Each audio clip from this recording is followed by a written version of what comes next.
संभल में तालाब की जमीन पर भूमाफिया का कब्जा, प्लॉटिंग कर खड़ी की इमारतें, 15 दिनों में खाली करने का आदेश। तहसील प्रशासन ने 40 से अधिक लोगों को नोटिस जारी किए हैं। मकान खाली नहीं करने पर बुलडोजर की कार्रवाई की जाएगी।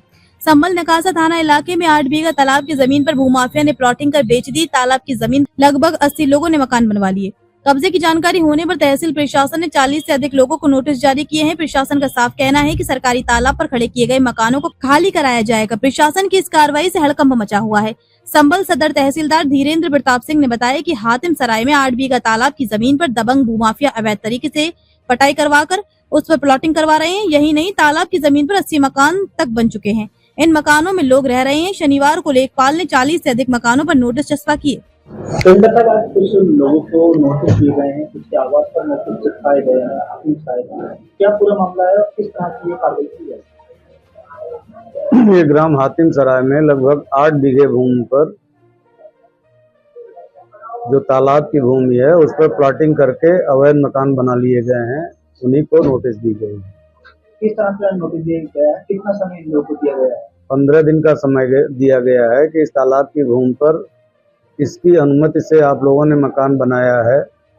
जैसी कि सूचना है कि कुछ भूमाफियाओं ने इस तरह की प्लॉटिंग करके जमीन को बेच करके और ऐसे गरीब लोगों को ठगा है।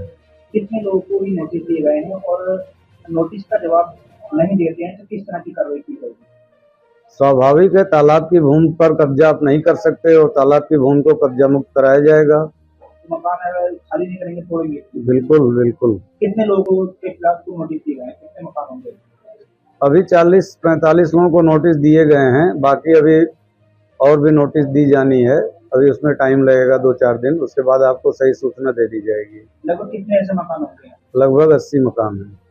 इन लोगों का ये कहना है कि हम लोग हाउस टैक्स देते हैं, बिजली टैक्स देते हैं और सड़क भी नगर पालिका के द्वारा करवाई गई है। हमने प्रकार से बनाए भी कराए हैं। अगर हम लोगों ने इतने सब चीज सरकार को दे रहे हैं, टैक्स दे रहे हैं, तो फिर हमारे खिलाफ कार्रवाई क्यों होगी?